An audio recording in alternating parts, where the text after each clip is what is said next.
We're back, baby. It's the charity stripe. Pitch your free throws because they're free. Fisher, Tosopoulos, DJ, Nikki, Snacks, Kreider, Daily Stripe. Tuesday, April 25th, 2023. Aaron Rodgers' first full day as a New York Jet.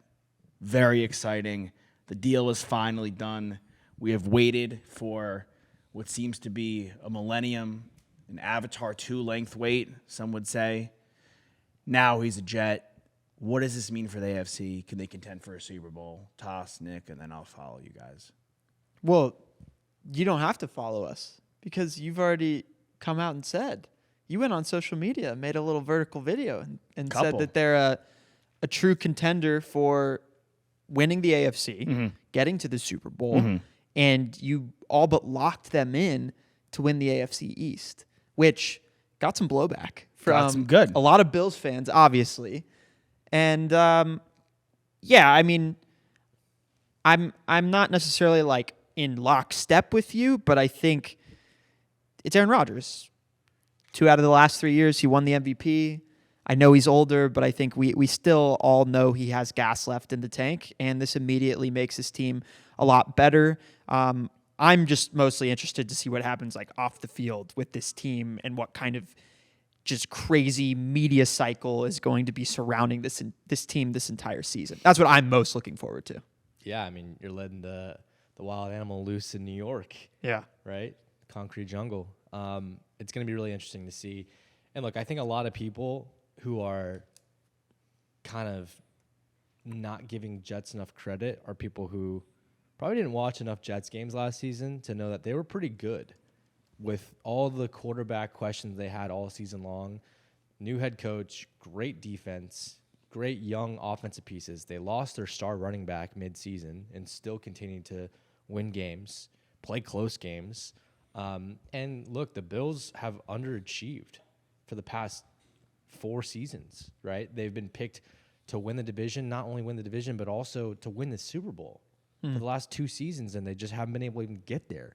So it's a wide open division, in my opinion, especially with Miami, with their uncertainty. You know, your Pats, you know, they're definitely a shell of themselves. The Jets can definitely take a hold. It's going to be competitive. It's going to be fun to watch. The true question is if they can get past the Chiefs, the Bengals, maybe the Chargers. Yes, you couldn't have said it better. We've seen the narrative of the Bills. This is their time for enough times for me to balk at it. Prove it to me. Right. They had the Bengals at home in Buffalo in their conditions, and they flopped. I also think that we come out of last season's playoffs, and the way that we're talking about Josh Allen was not the way that we were going into last season talking about Josh Allen. I think if people were making their quarterback rankings right now, most people wouldn't have Josh Allen in their top 2. No. And we were right there saying, Josh Allen and Mahomes, right? Or Mahomes and Josh Allen, rather. I don't know if he's my top 3 or top 4. Same with me, right? He might be like right on the cusp of 5, 6. I got Mahomes, Burrow, Hurts, and then from there, maybe Herbert, maybe Rodgers. Rodgers didn't have the best season last season, but I mean, back-to-back MVPs. If he wants to turn it on, he'll turn it on. There's no doubt he has won a Super Bowl. There's no doubt in my mind Trevor Lawrence could pass these guys. Realistically, I mean, and people saying the Dolphins, sure, but the Dolphins, we have to see them at full health and full tilt. Could they win the division? Yes, but the Jets in 11 games last year with the carousel of Zach Wilson, who sucks, Mike White, backup at best, Flacco, they were 7-4 in 11 games. Right. Breece Hall also went down, and they had like a carousel at running back. This is a Jets team. The defense is getting better. They didn't lose their first-round pick this year. They still have that. They have another second-round pick this year. They didn't lose, because they had 2 to play with. Right. So they could continue to trade back and get more picks. They didn't lose their first-round pick, and they honestly didn't even lose that much ground either. They moved back 2 spots. They feasibly will lose next year's first-round pick as long as 65% of the games. Which he will. Right, and then the Packers, okay. But I still don't necessarily think that was the package that you're looking for if you're trading Aaron Rodgers. Again, as I mentioned, 2 of the last 3 seasons, MVP. No. People are also forgetting the moves that they made this offseason, too. I mean, they signed McCall Hardman. Yes. Right? They signed Alan Lazard, right? Mm-hmm. Yeah. I mean, that's 2 great weapons right there to put right next to Garrett Wilson. Yeah. And hopefully, propel him forward giving some attention. The DBs are going to have to spend some time covering Allen Lazard and McCole Hardman, deep threat, obviously. So I would expect Garrett Wilson would look even better next season. Yeah, I actually was impressed with the Jets offseason as a whole. They brought in Chuck Clark at safety, which I thought was nice. They just brought back Connor McGovern to be center. Vera Tucker is going to come back healthy. Becton, we'll see, but he's going to be healthy going into the season. Brought in Solomon Thomas. Yeah, they probably have to go and make a move at tackle at some point. So if Skronsky's off the board at 15, which he probably will be, I assume Paris Johnson will be off the board too. Yeah, Darnell likely. Wright could be off the board, but if he's not, he's a really good answer there. Broderick Jones, some people, flip-flop back and forth.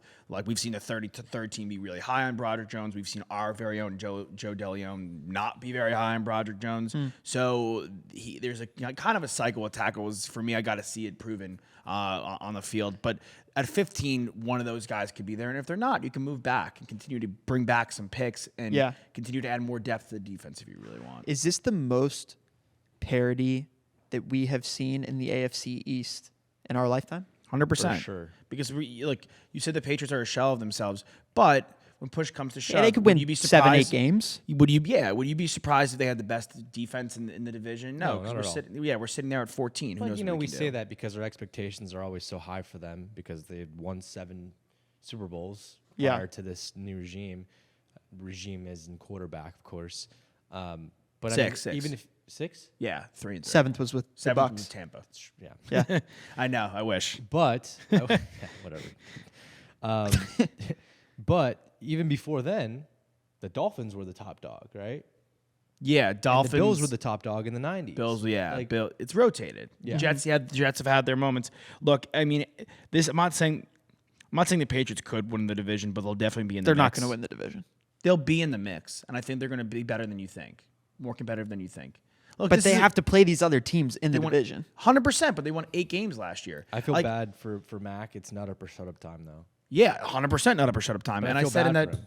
I said in one of the videos I made yesterday, the AFC is extremely tough, but now the Jets are also extremely tough. It's not like they have made their move. They've done a good job. Look, if Aaron Rodgers plays good football and brings good energy and brings good wins and brings and brings the Jets back out from the Sanchez, the Flacco, the Fitzpatrick, the Zach Wilson. This is a good mask for the Zach Wilson flop. If he brings them out of those doldrums from the quarterback realm, at least the next guy they bring in, hopefully, will be better than Zach Wilson and the guys they've taken in the past. Yeah. So it's at least at his worst, which we saw last year, he threw 26 touchdowns and 12 picks. He still had a good year by anyone else's standards. I look at this change of scenery for him like an ayahuasca trip, right? Like he just needs to clear his mind, put the past in the past, hit the reset button, go out, try to get that ever so elusive second Super Bowl win. You got 2 or 3 years to do it. Yeah. Yeah, I do think in his career context for Aaron Rodgers, he's on a really good team that we can say that they're a contender, but I still need to see them do it on the field. I'm not locked into them being a contender, especially when you're playing within the AFC and Joe Burrow and Patrick Mahomes exist. 100%. So the NFC, if you look at the quarterback list side by side, it's not even close. That is the conference that you would want to go to if you're a quarterback to win the NFC and potentially get to the Super Bowl. It's the easier route. I agree with you wholeheartedly. The NFC now officially is way easier. I will say 2 points. 1 point, not mine, but 1 point to yours. When Brady went, and I know Brady's better than Rodgers, but when Brady went to the NFC, we're like, oh my God, he's going to Tampa Bay. And they're going to have to go through Green Bay. They're going to have to go through the Niners, the Rams. Drew Brees was there with the Saints. And he was fine. More than fine. He was like Bum Breeze, though. He couldn't throw further than 20 yards. I believe they beat them twice, though. Great defense. Excellent defense. They beat them twice. And I think they also did have the Panthers and the Falcons in their division, which helps. 2 teams that you could just mop up wins on. Yes. I do think that Aaron Rodgers is going to have the bounce back with the change of scenery. And this is, the eye in the sky, David Eaton, shout out to him, of course, has always sent an email today. These are the quarterbacks that have gone to the Super Bowl and then changed teams. Brady goes to the Bucks, wins again. Foles, he's not throwing Wentz in there. Manning goes from Colts Denver wins again. Russell Wilson remains to be seen. Flacco, obviously nothing. Now Aaron Rodgers. Brad Johnson, nothing really after Tampa. Kurt Warner goes from the Rams to the Cardinals, doesn't win a Super Bowl, but gets back, right? Brett Favre doesn't go back to the Super Bowl. NFC Championship? But goes to the NFC Championship with the Vikings. Montana doesn't go back, I believe, but has success with the Chiefs. And Jeff Hostetler, nothing. Okay. Really. Okay. Now, relatively small sample size. size. You can only But win these one are the- Super Bowl every year. So yeah. But these guys, look, I think the change of scenery. He's the guy that wanted it. New York, I think he's good. I think he's better with the media than people give him credit for. I think he's fun on the McAfee show. I think he could be really good in New York. I think he could embrace New York. I don't think New York media is going to get to him.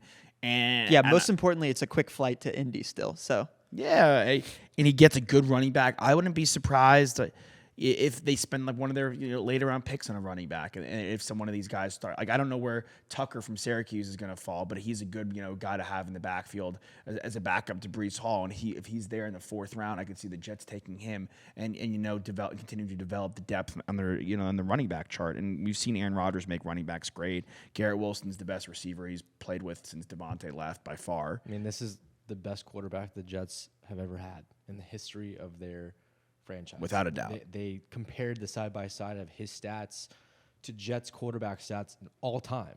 There's only been one 4,000-yard season from a quarterback, and that was Joe Namath, I think, in like 1970 or something. I mean, yeah, we're talking about Pennington as being their guy. This is a huge upgrade. No MVPs for quarterbacks for the Jets. Obviously, no Super Bowls. Joe Namath, yeah. I think there's like 30 touchdown seasons, and like Rodgers has like 12 of those, 8 of those. Crazy. All right, keep the train moving because it is draft week. Nick, you posed a good question in the group. Top 5 wide receivers taken in round 1 since 2000. Was that the metric? Yeah, you wanted to go by? It's the graphic that our social team put out on the Believe Twitter this morning, approximately 7:43 a.m. Okay. Pacific wow, time. those are the good facts that people don't always drop in there, but I appreciate that. Yeah. Just so you know when Yeah. it was released. But it's the best first-round wide receiver since 2000. So our list is Larry Fitzgerald, number 3 overall. Calvin Johnson, number 2 overall. Andre Johnson, number 3 overall. Julio Jones, number 6 overall. Reggie Wayne, number 30 overall. Mike Evans, number 7 overall. Justin Jefferson, number 22 overall. DeAndre Hopkins, 27 overall. Jamar Chase, number 5 overall. And A.J. Green, number 4 overall. So if we're going by who's the best here, in my eyes, it's Calvin Johnson. I think he's 1A, 1B when it comes to Randy Moss as the greatest receiver of all time. You could throw Jerry Rice in there, but different style of receiver. Okay. I've kind of making Where was he picked again? Number 2 overall 2? by the Lions. I'm making a list like as I go. Can I just mention that Marvin Harrison, 96, Moss, 98, also both first-round picks. So if you wanted to open it up earlier than 2000 into guys that like we watched in our lifetime, you would throw those guys in there. But I like kind of closing the gap there to make it a little bit tougher of a decision and not including Randy, because I think at that point he becomes the number 1 pick, for me at least. I think the value aspect of this is really interesting. That's what I was going to get at. Because Justin Jefferson is 22 and DeAndre Hopkins was the 27th pick. Yeah. Reggie Wayne was 30th. Like the thing to me, these are the top 5 in my eyes based off of value, based off what they meant to their franchise. And it could get some flack, but this is just, again, Fitzgerald, number 1, all-time Cardinal, the best player in franchise history, never left, super consistent, didn't win a Super Bowl, got to a Super Bowl. Reggie Wayne, second best receiver in franchise history, still with the team as a coach. He left for a brief period at the end, but we really don't count that. Drafting him led to 2 Super Bowl appearances and 1 Super Bowl. Mike Evans, model of consistency, 1,000 yards every season, stuck with the Buccaneers, has had unbelievable years. Drafting him was a huge part of them winning a Super Bowl. Julio Jones, you say Megatron's 1B, to Randy Moss is 1A. We throw Jerry Rice, of course, many perceive to be the best of all time in there.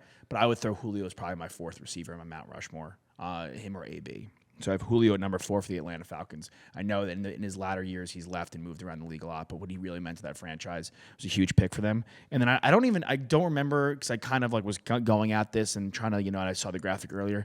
Was Demaryius Thomas on this list? He was not. That's a huge whiff. Because Demaryius Thomas was a huge result in the Denver Broncos winning the Super Bowl. I know I left Megatron off, and I think Megatron, I'm with you, is probably maybe even better than Randy Moss as far as skill set and what he was capable of doing. To me, in my eyes, still to this day, that's a bad pick. Well, I'm looking at this just as talent. Sure, yeah. Who's the best wide receiver out of all time in this list? Now, if you're looking at it from the value perspective, yeah, it's not a good value because he retired after 9 seasons. 9 seasons, didn't even play out to his full potential. He retired on top, and they never got any wins really. Did they even make the playoffs with him at all? Maybe once or twice. Yeah. Didn't win a Super Bowl. Never a contender, right? Never a contender.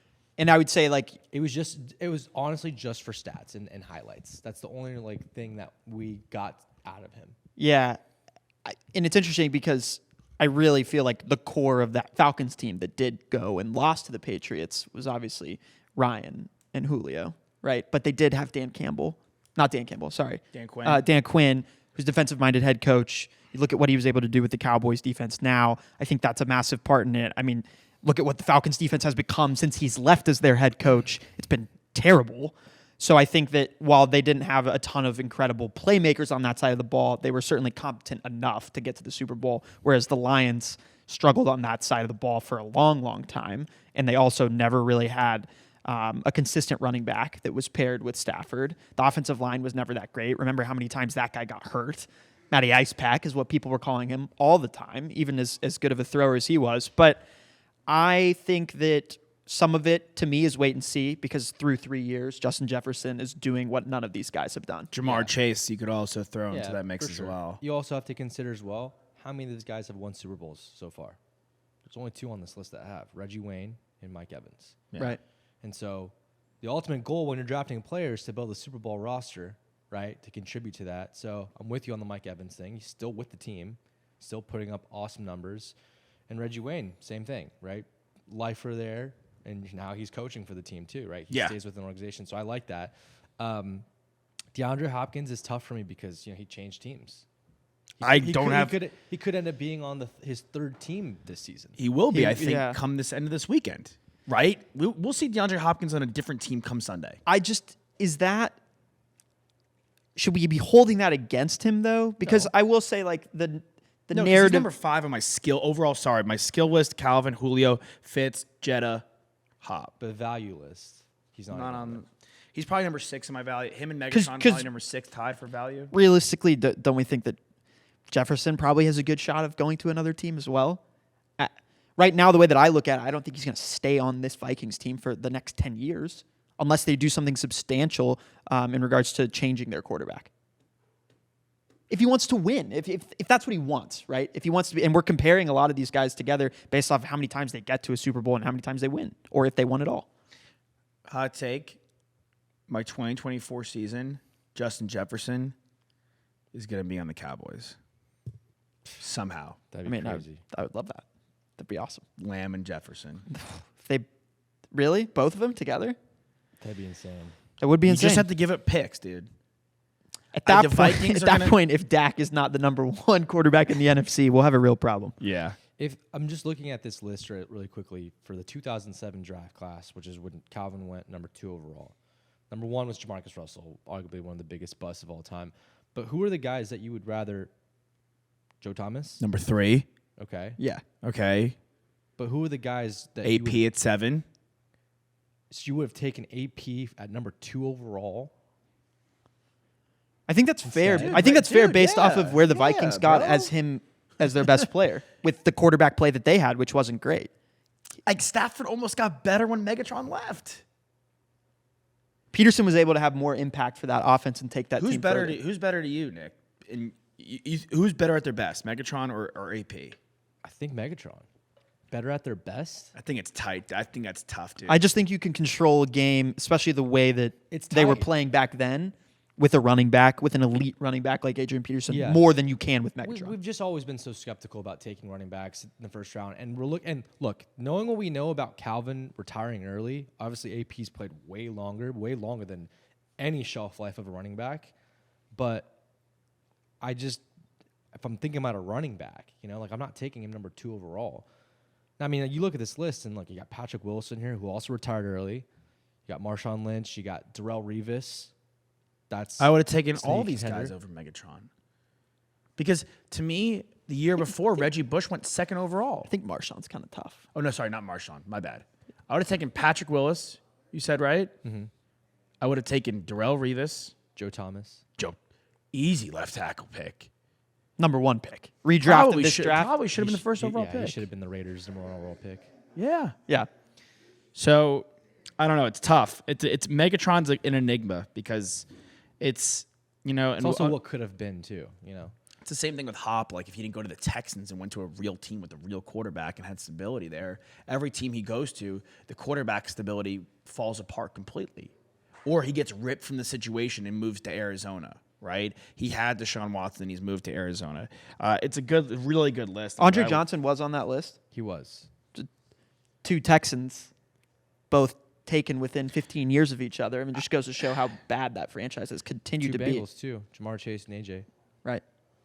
O-line, D-line, in this day and age, in some instances, if he's a real talent corner, quarterback, receiver. Receiver's not something, in my eyes, you start with still to this day.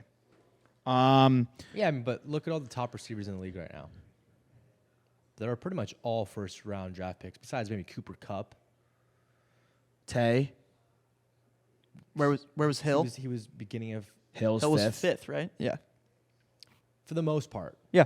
There's some outliers for sure. But the young guys, especially. Jamar Chase. I think that team's Jefferson. An outlier. The Bengals. I think it's also just... They're just good. These guys are so talented now at this point that it's hard to miss on a wide receiver. It's getting hard to miss. No? No. No. I'm with you on that. No, I'm with you on that. I think it is getting harder. I'm talking about the top guys. I mean, yes, from the Doxson, Treadwell, Will Fuller, Corey Coleman days, yes, it was a disaster. But now, you look at guys like, this draft class that had Deebo Samuel and DK Metcalf, and is that the same one that had Justin Jefferson too, or no? I have everything up. But JJ regardless, those guys are all second-round picks. A.J. Brown's a second-round pick. Right. First and second round. Okay. I'm retracting a little bit, but still, I feel like that's the area. It's kind of the sweet spot of not really missing that much anymore. Yeah. Easy to miss on corner. I think you got to get the right corner. O-line, if you're getting undoubtedly the number 1 O-lineman in the class, he's probably going to be a beast for the most part. Same with the D-line too. Yeah. I would like to think so. So last year there was 5 wide receivers taken in the first round. Mm-hmm. Quickly. So far, Drake London, good pick, bad pick. So far. It's 1 year, I know it's tough. Can we take out where he was picked? Because I think he's a good player. First round. Good player. Okay. Garrett Wilson. Good pick. Yes. Olave. Yes. Good pick. Jamison Williams. Bad pick so far. Injury, now suspension. They moved. I'm sorry, I'm going to bring value back in. They moved up to get him. Okay. Dotson. He was electric when he was on the field, though. John Dotson. Going to say that. Good pick. Good average pick. Good pick. Traylon Burks. Bad pick. Okay. Injury. Reason behind it. I'm just saying, 100%. There's a lot going with that, and they traded A.J. Brown. There's a lot of things. The only true guy that is first round pick that we've seen, at least in my mind, in the last 3 or 4 years, that has not panned out on the field for playing reasons is Jalen Reagor. Correct. Yep. Correct. Bateman, Tony, a little bit Bateman, too. yeah. Bateman, Tony. I want to get into NBA as well, but we'll be back in just a hot second. So don't go anywhere. We're going to take a little break. Charity Stripe, free throws, hit them. Fisher, Desopoulos, Snacks, Kreider. We're back again, baby. It's the Charity Stripe. Pitch free throws because they're free. Fisher, Desopoulos, Snacks, Kreider. Daily part 2. It is still Tuesday. It's still April 25th, and it's still 2023. Forever. We are in Groundhog's Day on this date. Let's start in the NBA. Jimmy Butler's performance last night. Where does that rank in playoff performances you guys have seen? 56 points. which is a franchise record franchise high for a team that's been to the playoffs a lot. Has had LeBron James, Dwayne Wade, Shaquille O'Neal, to name a few guys that have been on this Miami Heat franchise. Yeah, I liked that one person that I think tweeted something to that effect also threw Chris Bosh in there, and I was like, okay, now we're just listing it. Like, was Chris Bosh feasibly going to score 56 points in a game when he played with LeBron James and no Dwayne Wade? Chance. Let's be honest with ourselves. Yep.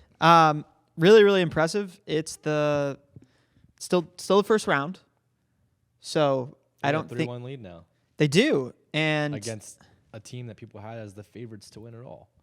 Yeah, this would probably be the biggest 8-1 upset of all time, which would then take the Warriors upsetting the Mavs when they had the best record in the NBA. And the reason why I say that is that was before the Mavs won their title.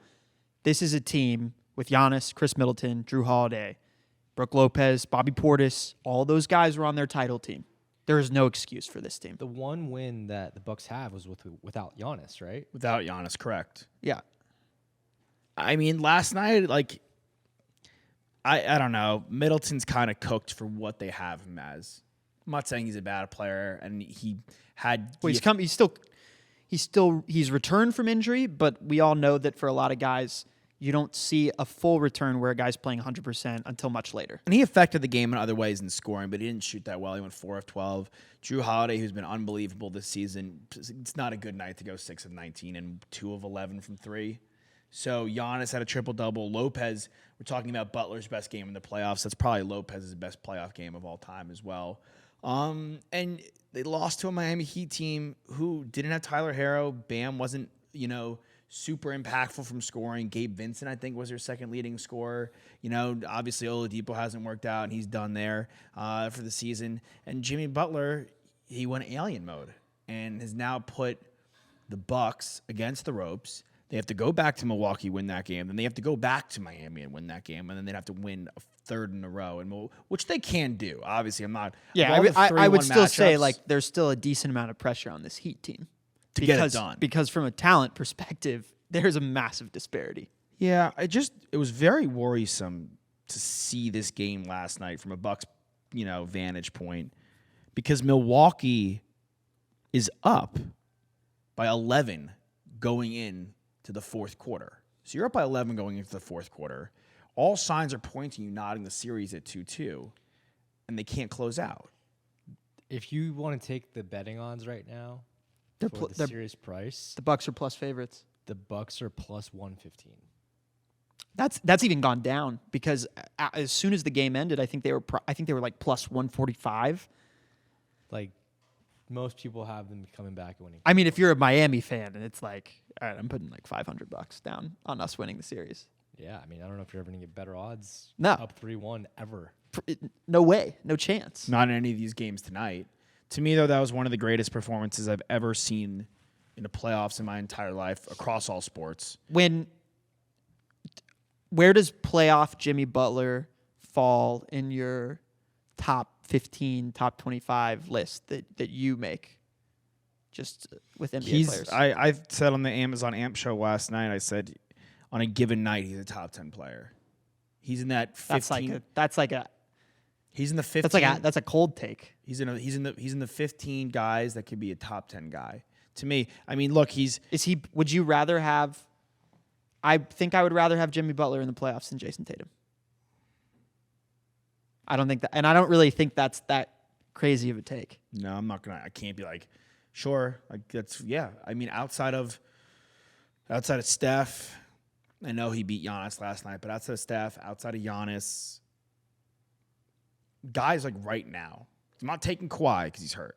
Probably not taking Embiid. He's also hurt too, and he hasn't proven to be, Are you going to take him over? I know he's not in the playoffs right now, but Luka is unbelievable in the playoffs and has enough of a sample size, I think, where you can actually look at his stats and say, okay, this is legit enough. Yeah, but I'll give you that pushback too because Jimmy's got there.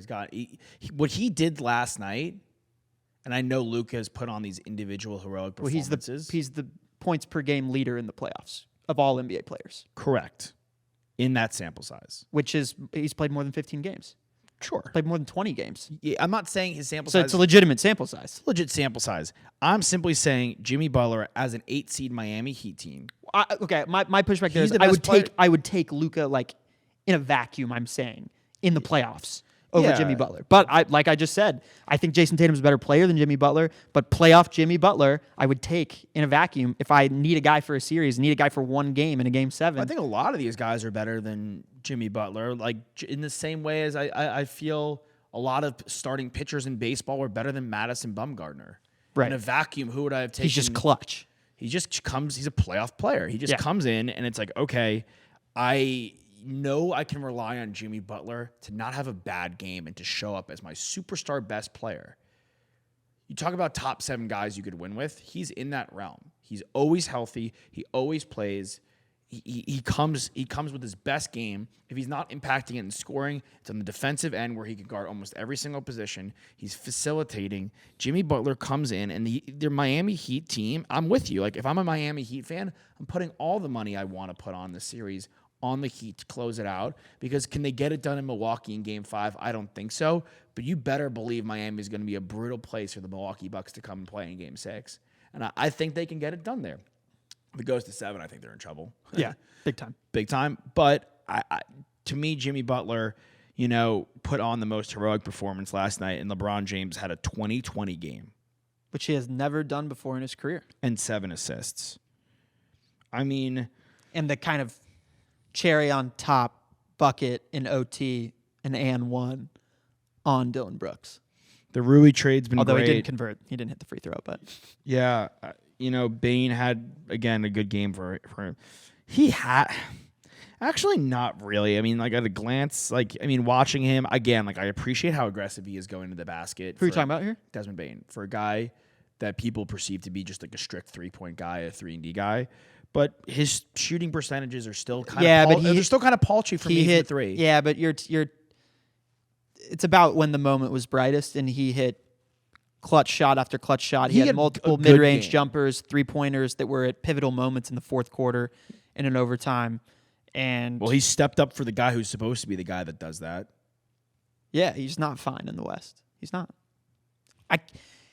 In the modern era where social media, we're in this massive take culture, and anything you say, the echoing factor behind it amplifies it 10 times. You have to be really careful about what you say when you're making claims about how good you are and all that stuff. And by being careful, all I mean is you better be able to back it up, because he went and said earlier this season that he's fine in the West. And not only did the Memphis Grizzlies not have a good record against Western Conference teams, but now guess what? People are going to echo that back in your face again and again and again when you don't get it done. Yeah, I also want to throw out there that as good of a coach as I think Jenkins is, I'm just very confused on some of the game plan they put out and the way some of this unfolds. Well, I know the way the game. They're missing 3 of. They have 3 guys that play good minutes for them that are hurt, and Zaire Williams is also hurt. Yes, they have 3 guys that play contributing minutes for them that are hurt. I understand that. All that being said, and I know sometimes the way the game flows, these are the guys. If you have an open shot, you're an NBA player, you're going to take it.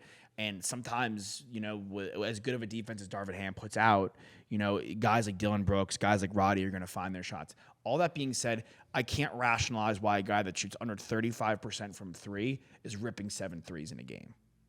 And Dylan Brooks. I don't know why David Roddy is taking 10 shots in a game. Well, who else is out there?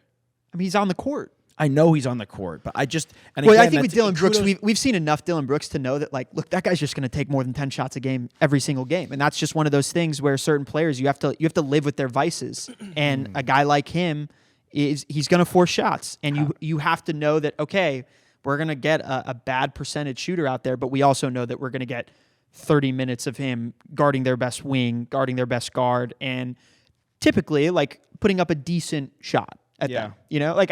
You just need guys like that, and unfortunately, there are other guys like Lou Dort who know their role a little bit better than Dylan Brooks does. Well, that's part of it. You got to know your role. I mean, to me, again, and I know Kennard's more of a defensive liability. No, I would have loved to have seen Kennard out there more. They ran their starters 40-plus minutes. Kennard went 2 of 4 from 3. Like, that's what you brought him in there to do. He's the best percentage three-point shooter in the league. Kind of a disappointment on my end. 3 games tonight. Yeah. They're all at series 3-1. Which teams are going home tonight? All 3. All 3. Yeah. All 3 Clippers, done. Dude, Hawks, Timberwolves. they're all all of those teams are on the road. I know Kawhi Leonard and Russell Westbrook has been unbelievable. No Kawhi Leonard, you cannot beat that team. Anthony Edwards has been just as impressive. Well, all he said was they would not get swept, and they didn't. So he did what he needed to do. This is what I'm talking about. You want to make the take that you're not going to get swept. Hit the shot at the end in OT. To make sure it doesn't happen. Ant-Man, which Nikola Jokic in that game was unbelievable. He made a pass with 1 minute left, full court baseball pass. The guts that you have to have and like the confidence to make that pass. It's one of the riskiest passes in basketball, and he right in the breadbasket for Jamal Murray puts it up. They were down like 12 with 2 minutes left. They came back and tied it, took it to OT, and then Ant-Man hit that unbelievable shot. But he made the take, he backed it up, and guess what? Everybody loves Anthony Edwards now. Yeah. Okay, so those are all 3-1. There's really only one series that's not 3-1, and that's Kings Warriors. Right. And that series is It's been awesome. That's been epic. That's been an amazing series. So I actually think the Hawks have put in a nice fight. I think if any of those teams could take one more game, it would be them maybe on the backs of It's at the Garden. just an unbelievable Trae Young Now, performance. Do you think the Seen that before. reverse for tomorrow's games, that no one's going home? What is it? It's Knicks at Cavs. Cavs are down 3-1. Lakers at Grizzlies. Grizzlies are down 3-1. Heat at Bucks. Bucks are down 3-1. And then, of course, the 2-2 series. No, I think one team's going home. The Cavs are going home. I think Cleveland is going home. Okay. I think Memphis gets one more. I think they're the number 2 team. I think Cleveland is in a world of hurt. I think, and I was asked to. I don't know why you were called out on this, and there maybe have been a take you had about RJ Barrett at some point. But the old man Fisher asked me to, or maybe just have you look when you watch RJ Barrett next time because something has changed. He's played well. I'll tell you what's changed. The Cavs are favored in this game, by the way. They're at home. They think they should be. I think Cleveland's in trouble though, dude. I think this Knicks Brunson is playing at times like the best player on the court. Garland is either unbelievable or nowhere to be found. He was epic last game, and Mitchell sucked. Yeah, and then they can't get on the same rhythm. And at that, and this is sad. The sad part is Randall hasn't been that good. He's been bad. Yeah, RJ's though. The last 2 games he's been awesome. First 2 games he was bad. Yeah. But I think that this is what happens when you play at the Garden. There's nothing like it, like you say all the time, and it can bring things out of guys. And I think having the fan base behind him has given him the confidence. We've never doubted his ability. In fact, you and I were incredibly high on RJ in that draft. We Loved RJ. At times, I think before the draft, I was probably saying, like, I think he should have been the first overall pick. I said that. Still think so.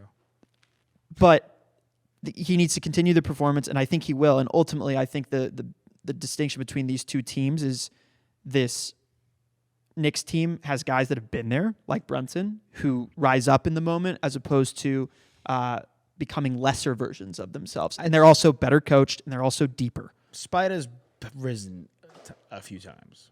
Yeah, which he absolutely has. Although he did not last season in the playoffs against the Mavs. True. Where Luka Doncic was gone for 2 of those games. No excuse. But I just think that this Knicks team, they have more options. And Mobley hasn't stepped up offensively. Jared Allen can't really create his own shot. They don't know who their 5th starter is. LeVert is an inconsistent guy to begin with, so you can't expect him to be giving you 24 points per game. Like, they just don't have enough depth. They traded they let Kevin Love walk away in the buyout. Guess what? He's been helpful for the Heat. And yeah, they just don't have enough juice to beat this relentless Knicks team. Who now I'm really excited about, what this second round series could be, because they might be playing the Heat, in which case they might be walking into the Eastern Conference Finals. Okay, because thank you.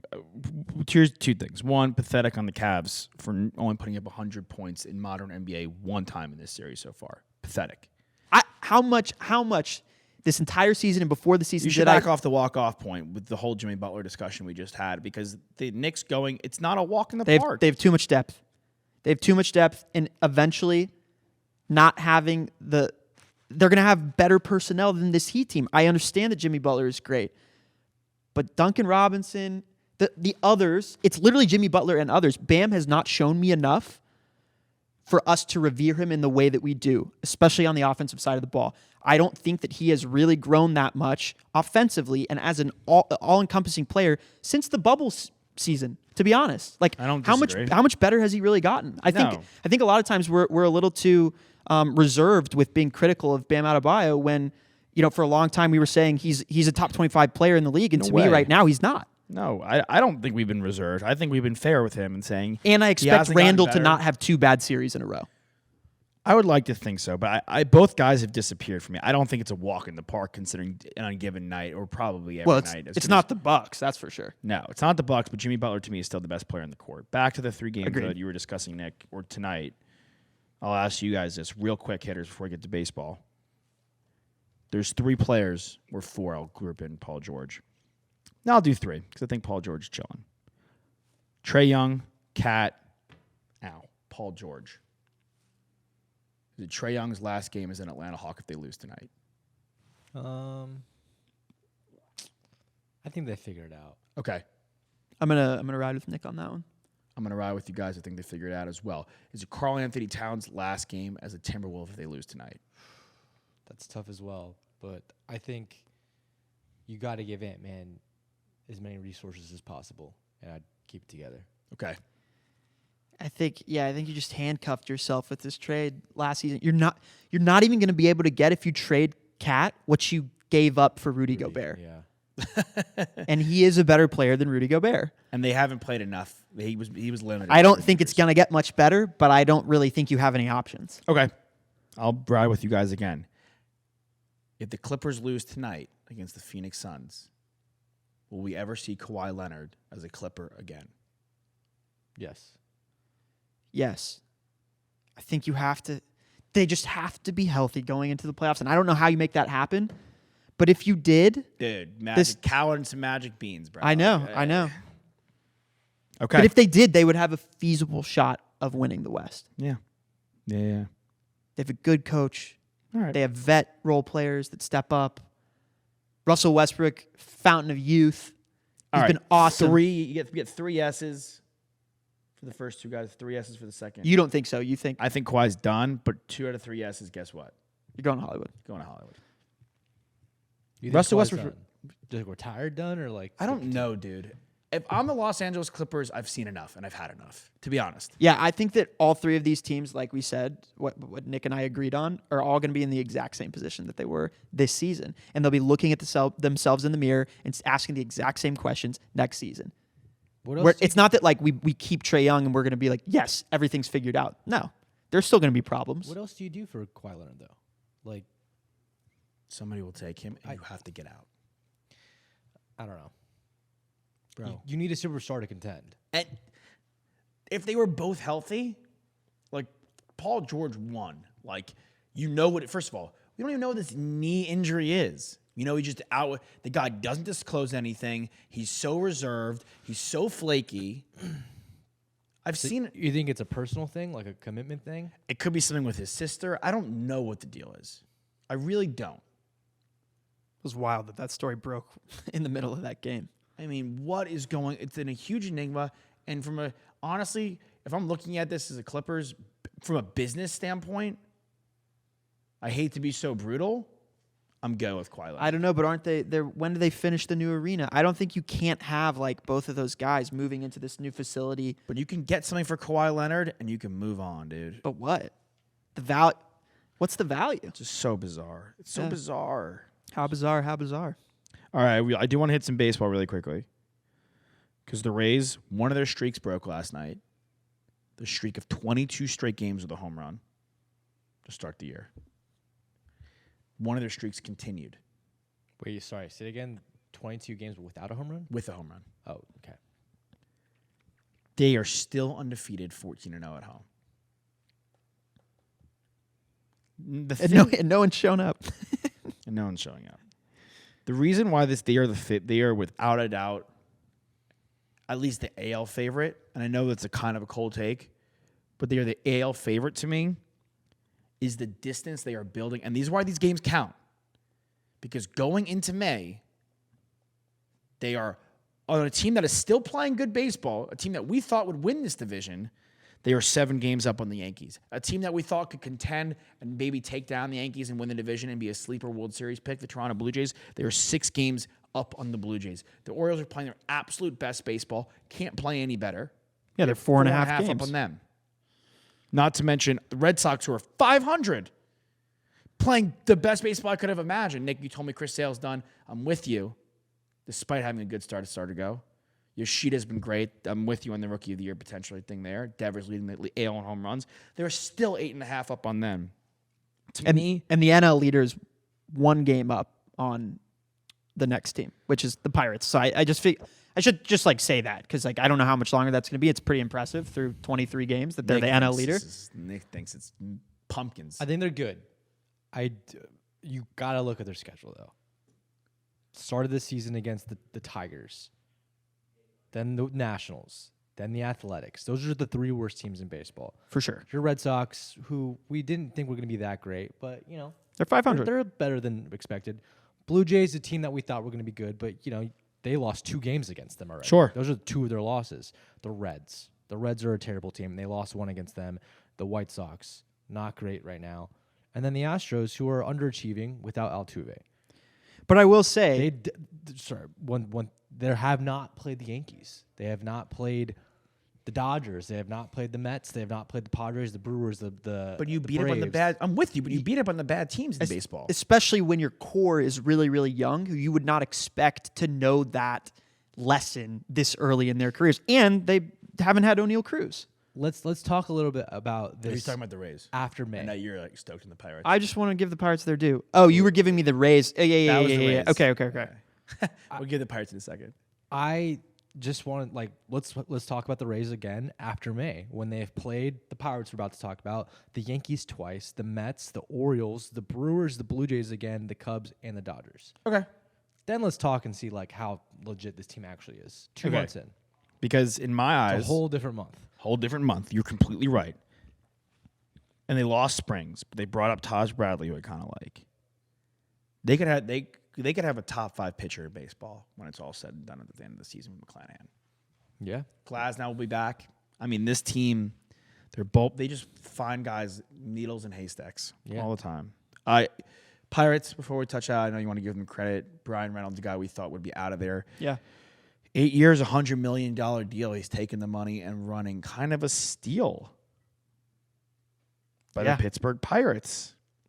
Very smart of them to act quickly on him and with this contract and the extension, because they're playing really, really good baseball right now. Again, they're the NL leader, but do we think that they're going to end up the season as the NL leader? Likely not.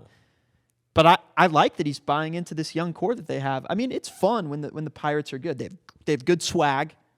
They have some cool jerseys, and if they have some young core pieces that they can kind of turn into not only stars on the field, but also stars off the field. This could be a really, really fun franchise for the next 5 years. They have a great closer. Johan Oviedo's been good. Runzi Contreras, I thought would be better. Rich Hill, meh. But Velasquez and Keller are back-end starters that have been nice. Their pitching has been decent. Their batting, Reynolds has been good. Kutch is having a renaissance year.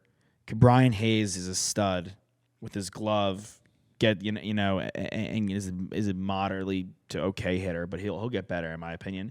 And there's just guys around the lineup like Sawinski's been nice. Smith and Jigba's brothers there, which is kind of fun. To me, I know that dude, Connor Joe. Yeah, Connor Joe. I know that the clock will strike 12 on this team. It's just the way it goes. But Ji-Hwan Bae. Yeah, this team has been really fun. They've got some guys with flow, by the way. Yeah, a lot of long hair on the squad. And it's nice. Again, they were up until this contract, they were one of 4 teams without $100 million player. Do you know the other 3? Without literally the Athletics. Athletics. Nice. Yeah. One of 4 teams. Athletics. Are the Rays one of them?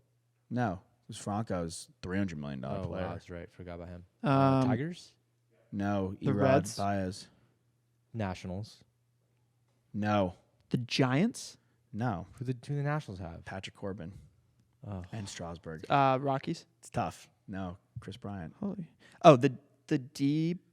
No, because they no. Wow. Who? The Marlins. Wow, we've named like 10 teams already. The Tigres. Nope. No. He just named the Tigres. Did you say the Royals?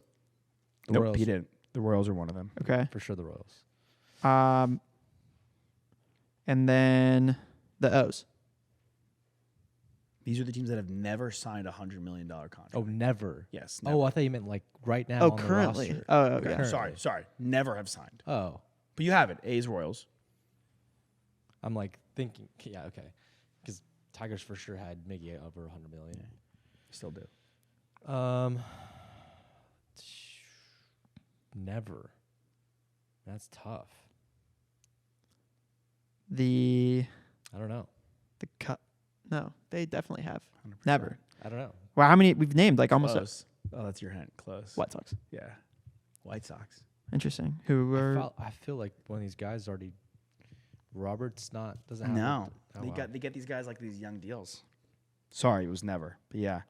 Shout out to the Pirates. Breaking the bank. Yeah. To see it. White Sox. Rough start. Yeah, that iteration of that team is bag of bones, unfortunately. All right, well, we'll see you guys on Tuesday, the 25th again. Yep. Tomorrow, because it's Groundhog's Day. Congrats, by the way, Josh, on having Adolis Garcia on your fantasy baseball team. Huge. Much needed. Much needed. Awesome. RBI leader. Yeah, he's a beast. He is the RBI leader in baseball. And anyone playing? Who's playing well on your team before we wrap up? Tanner Bogarts. Bogarts. He's been pretty good. He's been very good. He's very hater. Josh Hader's been nice. Kenley Jansen, no We'll runs see yet. if the other guys can figure out whatever their hitting woes are right now. We shall see. All right, we'll be back tomorrow. Hit your free throws because they're free.